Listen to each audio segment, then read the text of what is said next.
Diqqat, yuqoridan gapiramiz. Yuqoridan gapirish bizga emas ekan, pastdan gapira olamiz. Qisqasi, Instagramdan tushgan zakasimizni olish uchun Islombek ukamizni terma panel korxonasiga yetib keldik. Dilshod aka, uyim qishda issiq, yozda sovuq bo'lsin deyapti-sizmi? Men sizga mana shunaqa sifatli terma panel topib qo'ydim. Siz xohlagan rang va xohlagan stilingizni tayyorlab berisha oladi, aytib qo'ydim.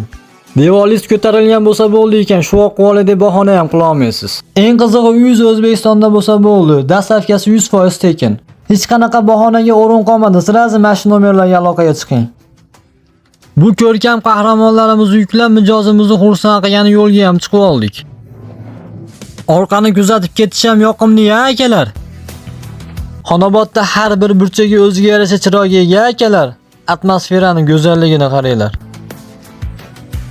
Bizni masjiddan mahalladan ham kuzatishamikin-a? Voqea joyiga yetib kelib, yuklarimizni korxona rahbari bilan go'zal holatda topshirib oldik. Hadeb like, komment degizormasdan ishinglarni bilib qilinglar-a.